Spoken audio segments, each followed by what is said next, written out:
ত্রিধারার বর্জনীনাথ, এটা আমার নিজস্ব লেখা একটি কবিতা। হালুয়াঘাটের তিন পুরুষ সাইম, জুয়েল এবং ফারুক খানকে নিয়ে লেখা।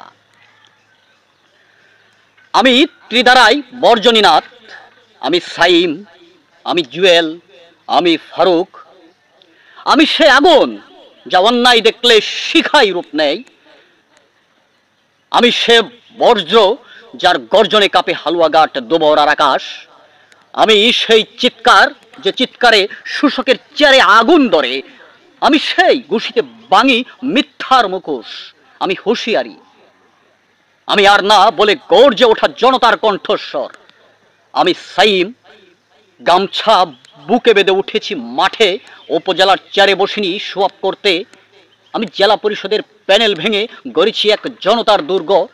আমার কণ্ঠে নেই রঙিন ভাষা, আছে মাটি, কৃষকের গাম আর এক টুকরো বাংলাদেশ যার নাম হালুয়াঘাট দোবাওরা।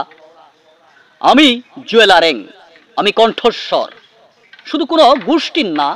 আমি সেই জ্বর যার ডাক সবাই শোনে। আমি আদিবাসী না, মুসলমান না, হিন্দু না, আমি মানুষ। আমি এমপি হয়ে মানুষের দুয়ারে দুয়ারে দাঁড়িয়েছি। কেউ এমপি না বলে ভাই বলে ডেকেছে আমাকে। আমি সেই জুয়েল যে বাই ডাক পেতে গর্ববোধ করে। আমি ফারুক খান, আমি রাজনীতি করি না, আমি প্রতিরোধ করি। উপজেলা চেয়ারে বসে যারা মাটি বলে যায়, আমি তাদের বিপরীতে উঠে দাঁড়ানো এক নাম। আমি সেই যে জেলা সহসভাপতি হওয়ার পরেও গলায় মজিব কোট পরি।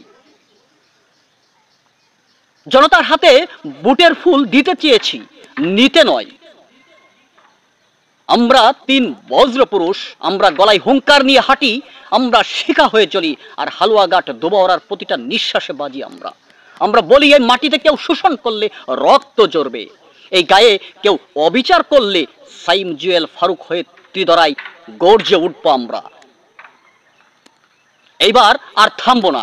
এবার আমরা হাততালি নয় বিদ্রোহ চাই, বিদ্রোহ। এইবার আমরা আর হাততালি নয় বিদ্রোহ চাই।